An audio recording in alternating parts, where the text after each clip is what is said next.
कल्पना कीजिए एक भव्य सभा का दृश्य जहां सम्राट युधिष्ठिर का राजसूय यज्ञ अपने चरम पर था। समस्त राजा महाराजा, ऋषि मुनि और योद्धा वहां उपस्थित थे।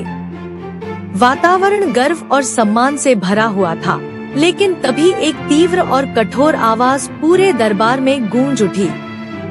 यह अन्याय है, यह अनादर है। सभी की निगाहें उस ओर मुड़ गई जहां से यह आवाज आई थी। सभा के बीचों बीच एक विशालकाय, क्रोध से तमतमाया हुआ पुरुष खड़ा था। उसकी आंखों में जलती हुई आग थी और वाणी में गूंजता हुआ अहंकार। यह कोई और नहीं बल्कि चेदी नरेश शिशुपाल था। वह अपनी पूरी शक्ति से श्री कृष्ण का अपमान कर रहा था, उन्हें ग्वाला, धोखेबाज और न जाने क्या क्या कह रहा था। मगर श्री कृष्ण शांत थे। वे सुन रहे थे, गिन रहे थे, इंतजार कर रहे थे, क्योंकि उन्होंने एक वचन दिया था। लेकिन जैसे ही शिशुपाल ने अपनी 100वीं गलती पार की, कृष्ण की आंखों में तेज चमका। और फिर सभा में कुछ ऐसा हुआ जिसने सभी को स्तब्ध कर दिया। शिशुपाल का जन्म एक चमत्कारी घटना से जुड़ा था। जब वह पैदा हुआ तो उसके शरीर पर 3 नेत्र और 4 भुजाएं थीं, जो सामान्य मनुष्यों की तरह नहीं थी।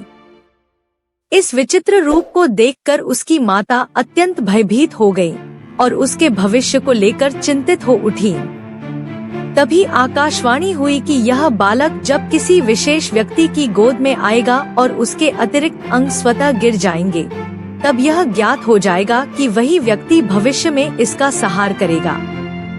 माता श्रुतश्रवा यह सुनकर और भी चिंतित हो गई, क्योंकि वह नहीं चाहती थी कि उनका पुत्र किसी विशेष व्यक्ति द्वारा मारा जाए।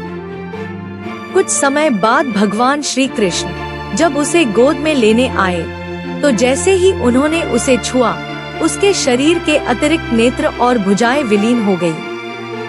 यह देखकर माता समझ गई कि उनके पुत्र का काल श्री कृष्ण ही है। माता श्रुतश्रवा ने श्री कृष्ण से विनती की कि वे शिशुपाल की रक्षा करें और उसके अपराधों को क्षमा करें।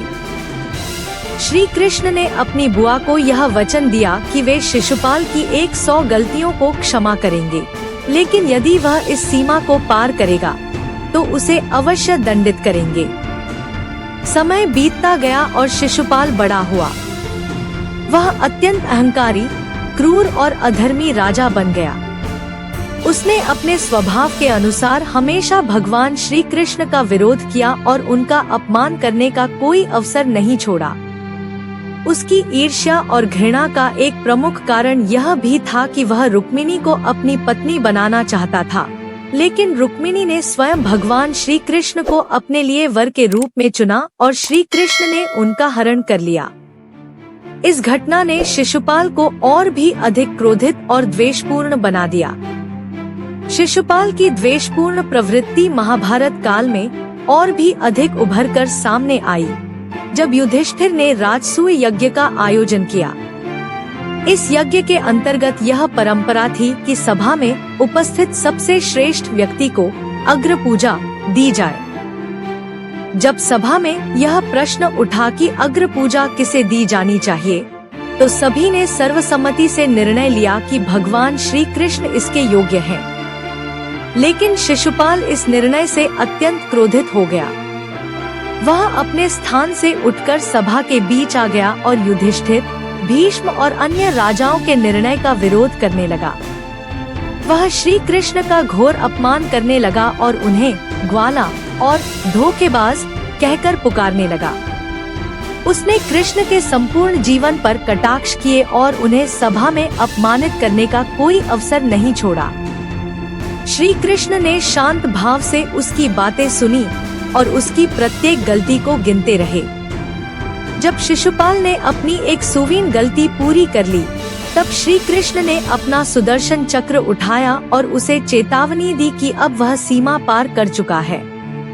लेकिन शिशुपाल अपने अहंकार और क्रोध में इतना अंधा हो चुका था कि उसने श्री कृष्ण की बातों को अनसुना कर दिया और उनका अपमान करता रहा। आखिरकार श्री कृष्ण ने सुदर्शन चक्र चलाया और वह चक्र अत्यंत तीव्र गति से घूमता हुआ शिशुपाल के गले से जा टकराया। देखते ही देखते उसका सिर उसके धड़ से अलग हो गया और उसका अंत हो गया।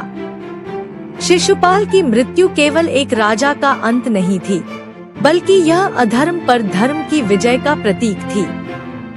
किंवदंतियों के अनुसार शिशुपाल का पूर्व जन्म भगवान विष्णु के द्वारपाल जय के रूप में हुआ था।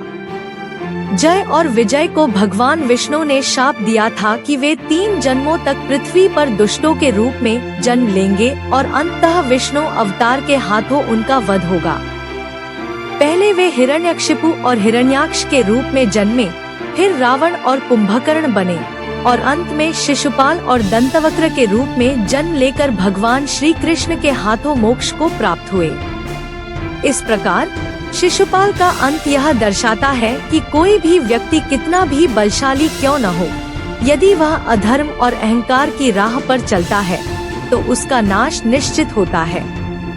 यह कथा यह भी सिखाती है कि भगवान के धैर्य की भी एक सीमा होती है और जब कोई अपनी मर्यादा को बार बार लांघता है तो उसे उसके कर्मों का परिणाम अवश्य मिलता है।